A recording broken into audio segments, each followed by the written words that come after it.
अस्सलाम वालेकुम दोस्तों, क्या आपको पता है कि एक पूरी कौम सिर्फ अपनी बदनामी और कुफर की वजह से जमीन से मिट गई थी। आज हम बात कर रहे हैं कौम समूद की, जो अपनी ताकत और दौलत पर इतना घमंड करते थे कि उन्होंने अल्लाह की निशानियों का इनकार कर दिया। सोचिए, एक ऐसी कौम जिसके पास सब कुछ था, शानदार घर, खुशहाली, तिजारत और हर तरह की दुनियावी कामयाबी, मगर आज वो कौम हमारी तारीख में सिर्फ इबरत की मिसाल बनकर रह गई है। कौम समूद पर नाजिल होने वाला अल्लाह का अजाब हमारे लिए एक वाज़ेह तंबीह है। आज हम तफसील से जानेंगे कि उन्होंने कैसे हक को ठुकराया, कैसे गुरूर और गलत फैसलों ने उन्हें तबाही की तरफ धकेला और किस तरह अल्लाह का अजाब उन पर नाजिल हुआ। ये वीडियो आखिर तक जरूर देखिएगा, क्योंकि इस किस्से में बहुत गहरी सबक छुपी हुई हैं जो हमारी जिंदगी बदल सकती हैं। कौम समूद की कहानी कुरान पाक में मुख्तलिफ जगहों पर बयान की गई है। ये कौम हजरत सालेह अलैहिस्सलाम की कौम थी, जो अल्लाह के नेक बंदे और नबी थे। कौम समूद का तारुफ कुछ इस तरह है कि ये लोग अरब के शुमाली हिस्से में रहते थे। खास तौर पर वो मदाइन के इलाके में आबाद थे, जो आज के दौर में उर्दुन और सऊदी अरब के दरमियान वाक़ है। तारीखी तौर पर देखा जाए तो ये वही जगह है जहाँ आज भी कौम समूद की कदीम मकानात और निशानियां मौजूद हैं, जिन्हें मदाइन सालेह या अल हिज्र के नाम से जाना जाता है। इस कौम की खुसूसियत ये थी कि वो पहाड़ों को काट कर अपने लिए शानदार घर बनाते थे। उनकी इंजीनियरिंग और आर्किटेक्चर की काबिलियत बहुत कमाल की थी। उनके पास बहुत बड़ी दौलत थी, खुशहाल जिंदगी थी और हर तरह की दुनियावी खुशियां मौजूद थी। उनकी तिजारत फैल फूल रही थी, उनके खेत और बाग लहरा रहे थे और उन्होंने अपनी ताकत से बड़े बड़े किले तामीर किए थे। लेकिन इन तमाम खुशहालियों के बावजूद कौम समूद में एक बहुत बड़ी कमी थी। वो अल्लाह की इबादत से दूर हो चुके थे। उन्होंने अपनी ताकत और दौलत को ही अपना खुदा बना लिया था, बुतों की पूजा करते थे और शिर्क में मुब्तला थे। ये लोग अपनी ताकत और कामयाबी पर इतना गुरूर करते थे कि समझते थे कि कोई उनका कुछ नहीं बिगाड़ सकता। ऐसी हालत में अल्लाह ने उनकी तरफ हजरत सालेह अलैहिस्सलाम को नबी बनाकर भेजा। हजरत सालेह अलैहिस्सलाम खुद उन्हीं में से थे। वो कौम समूद के एक नेक और सीधे सादे इंसान थे, जिन्हें लोग पहले से जानते थे और उनकी सदाकत और नेक अखलाक का कायल थे।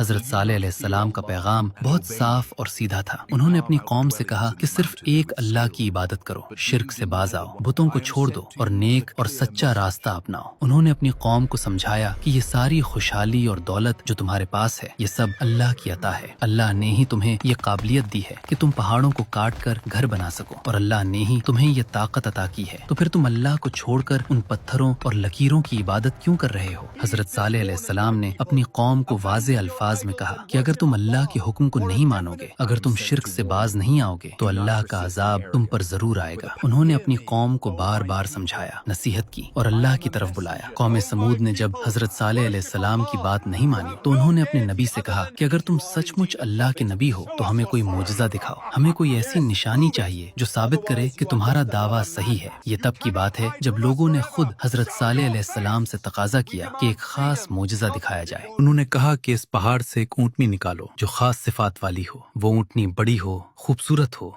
और हमारी तमाम ऊँटनियों से अलग हो। हजरत सालेह अलैहिस्सलाम ने अल्लाह से दुआ की और अल्लाह ने उनकी दुआ कबूल फरमाई। एक अजीम मोजज़ा ज़ाहिर हुआ। पहाड़ से वाकई एक ऊँटनी निकली जो बिल्कुल वैसी ही थी जैसा कौम समूद ने मुतालबा किया था। वो ऊँटनी बहुत बड़ी थी, बहुत खूबसूरत थी और उसके रंगो नूर में ऐसी खास बात थी जो सबको साफ नजर आती थी। ये सिर्फ कोई आम जानवर नहीं था, ये अल्लाह की तरफ से एक निशानी थी, एक आयत थी, एक वार्निंग थी। उस ऊँट के साथ कुछ अहकाम भी थे जो हजरत सालेह अलैहिस्सलाम ने अपनी कौम को बताए। पहला हुक्म ये था कि इस ऊँट को कोई नुकसान नहीं पहुंचाना है, ये अल्लाह की अमानत है और उसके साथ कोई बुरा सलूक नहीं होना चाहिए। दूसरा हुक्म ये था कि पानी पीने का एक सिस्टम बनाया गया। एक दिन ऊँट पानी पिएगी कुएं से और दूसरे दिन बाकी सब जानवर और लोग पानी पिएंगे। ये तरतीब अल्लाह ने मुकर्रर फरमाई थी और उसको फॉलो करना जरूरी था। तीसरा और सबसे अहम बात ये थी कि अगर तुमने इस ऊँट को मारा या उसको कोई नुकसान पहुंचाया तो समझ लो कि अल्लाह का अजाब तुम पर आने वाला है। ये एक वाज़ेह वार्निंग थी, ये एक इम्तिहान थी कौम समूद के ईमान और इताअत का। शुरू में कुछ लोग डरे, कुछ लोगों ने इस मोजज़े को देखकर तौबा भी की, लेकिन बहुत से लोग अब भी मुनकिर थे। वो कहते थे कि ये कोई जादू है या कोई धोखा है। उनका गुरूर और तकब्बुर इतना ज्यादा था कि एक वाज़ेह मोजज़ा देखने के बाद भी वो तैयार नहीं थे अल्लाह के हुक्म को मानने के लिए। ये ऊँट उनके दरमियान रहने लगी। कुछ अरसा से वो अपने मुकर्ररा दिन पानी पीती और बाकी औकात आजादी से फिरता ही रहती। कुछ रिवायात में आता है कि उस ऊँट का दूध भी बहुत ज्यादा होता تھا، اتنا کہ پوری قوم کی ضرورت پوری ہو جاتی تھی۔ یہ بھی اللہ کی رحمت تھی ان پر، لیکن قوم سمود کے دلوں میں ایمان کی جگہ تکبر تھا۔ وہ اس نشانی کو برداشت نہیں کر پا رہے تھے۔ انہیں یہ بات پسند نہیں آ رہی تھی کہ ایک دن صرف یہ اونٹ پانی پیے اور ان کے جانور پیاسے رہیں۔ انہیں یہ بات بری لگ رہی تھی کہ ایک نبی انہیں حکم دے رہا ہے۔ ان کے سرداروں اور امیروں کو یہ بات قبول نہیں تھی کہ وہ کسی کے تابع رہیں۔ یہاں سے شروع ہوتا ہے ان کا بہت بڑا گناہ جو ان کی تباہی کا سبب بنا۔ قوم سمود اپنی طاقت، دولت اور کامیابی پر اتنا غرور کر چکی تھی کہ وہ کسی کی نہیں سننا چاہتی تھی۔ ان کے پاس شاندار گھر تھے جو انہوں نے خود پہاڑوں کو کاٹ کر بنائے تھے۔ ان کے پاس بڑی تجارت تھی، ان کا علاقہ خوشحال تھا۔ تو انہوں نے سوچا کہ ہمیں کسی نبی کی کیا ضرورت ہے۔ قوم کے سردار اور امیر لوگ خاص طور پر حضرت صالح علیہ السلام کے خلاف تھے۔ وہ سمجھتے تھے کہ اگر لوگ حضرت صالح علیہ السلام کی بات سننے لگے تو ان کی اپنی ریاست اور اقتدار ختم ہو جائے گا۔ انہیں ڈر تھا کہ اگر لوگ ایک اللہ کی عبادت کرنے لگے اور نیکی کی طرف آ گئے تو وہ اپنا اثر و رسوخ کھو دیں گے۔ ان سرداروں نے ایک سازش رچی۔ انہوں نے اپنے نوجوانوں کو بہکایا اور انہیں کہا کہ یہ اونٹ ہماری آزادی پر پابندی ہے، یہ اونٹ ہمارے پانی کا حق لے رہی ہے، ہمیں اس سے نجات پانا چاہیے۔ آخرکار انہوں نے ایک دن طے کیا کہ اس اونٹ کو مار دیا جائے۔ یہ فیصلہ بہت بڑا گناہ تھا کیونکہ یہ صرف ایک جانور کو قتل کرنا نہیں تھا، یہ اللہ کی نشانی کا انکار تھا، یہ اللہ کے حکم کی نافرمانی تھی، یہ اپنے نبی کو جھٹلانا تھا۔ قرآن میں بیان کیا گیا ہے کہ ایک شخص جس کی تمام قوم نے حمایت کی اٹھا اور اس نے تلوار سے اس اونٹ کو قتل کر دیا۔ کچھ روایات میں آتا ہے کہ یہ شخص قدار بن سلف نام کا تھا جو قوم کا ایک مشہور اور طاقتور شخص تھا۔ اس نے بے رحمی سے اللہ کی نشانی کو ختم کر دیا۔ جب یہ خبر حضرت صالح علیہ السلام کو ملی تو وہ بہت غمگین ہوئے۔ انہوں نے اپنی قوم سے کہا کہ اب تم نے وہ کام کر دیا جو تمہاری تباہی کا سبب بنے گا۔ تم نے اللہ کی نشانی کو مار ڈالا۔ اب تمہارے پاس صرف 3 دن ہے، 3 دن کے بعد اللہ کا عذاب تم پر نازل ہوگا۔ لیکن قوم نے اب بھی توبہ نہیں کی۔ ان کا غرور اور تکبر اتنا زیادہ تھا کہ وہ سمجھتے تھے کہ حضرت صالح علیہ السلام صرف ڈرا رہے ہیں۔ وہ کہتے تھے کہ اگر سچ مچ عذاب آنا ہے تو آنے دو، ہم دیکھیں گے۔ کچھ لوگوں نے تو اور بھی آگے بڑھ کر ایک اور سازش رچی۔ انہوں نے طے کیا کہ حضرت صالح علیہ السلام اور ان کے خاندان کو بھی قتل کر دیا جائے تاکہ یہ مسئلہ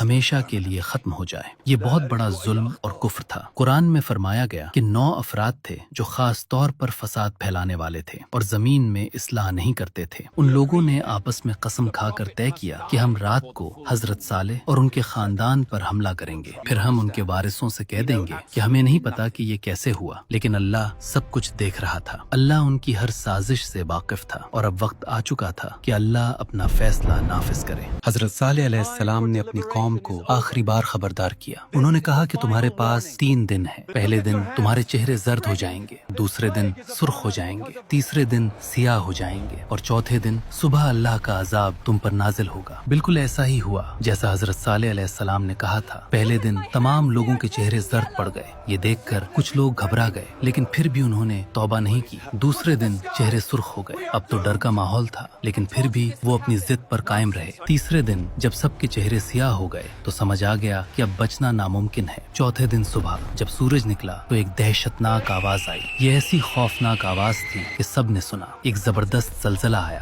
یہ کوئی عام زلزلہ نہیں تھا، یہ اللہ کا عذاب تھا جو ہر طرف تباہی لے کر آیا۔ قرآن مجید میں اللہ فرماتا ہے، بس ایک دہلا دینے والی چیخ نے انہیں آ لیا اور وہ اپنے گھروں میں اوندھے پڑے رہ گئے۔ ایک زبردست آسمانی آواز نے انہیں اچانک آ لیا۔ رجفہ یعنی ایک خوفناک زلزلہ نے زمین کو ہلا دیا۔ دونوں ایک ساتھ آئے اور پوری قوم کو تباہ کر دیا۔ وہ تمام شاندار محلات جو انہوں نے پہاڑوں کو کاٹ کر بنائے تھے وہ سب ملیا میٹ ہو گئے۔ ان کی تمام دولت، ان کا سارا غرور، ان کی ساری طاقت، سب کچھ ختم ہو گیا۔ ایک لمحے میں پوری قوم نیست و نابود ہو گئی۔ حضرت صالح علیہ السلام اور وہ لوگ جو ان پر ایمان لائے تھے، اللہ نے انہیں محفوظ رکھا۔ وہ اس جگہ سے نکل گئے، لیکن باقی پوری قوم اللہ کے عذاب کی زد میں آ گئی۔ آج بھی وہ مقام موجود ہے جہاں قوم سمود آباد تھی۔ سعودی عرب میں ایک جگہ ہے جسے مدائن صالح یا الحجر کہتے ہیں۔ وہاں آج بھی وہ بڑے بڑے گھروں کے کھنڈر نظر آتے ہیں جو پہاڑوں کو کاٹ کر بنائے گئے تھے۔ یہ تباہی کی نشانیاں آج بھی موجود ہیں۔ رسول اللہ صلی اللہ علیہ وسلم جب تبوک کے سفر میں اس جگہ سے گزرے تو صحابہ سے فرمایا کہ اس جگہ سے جلدی گزر جاؤ اور رو رو کر گزرو، یہ عذاب کی جگہ ہے، یہاں کا پانی استعمال نہ کرو، یہ ہمارے لیے عبرت کا مقام ہے۔ قوم سمود کا قصہ ہمیں ایک اہم سبق دیتا ہے کہ دنیا کی عارضی کامیابیاں اور طاقت کبھی بھی اللہ کی رضا اور ہدایت سے بڑھ کر نہیں ہو سکتی۔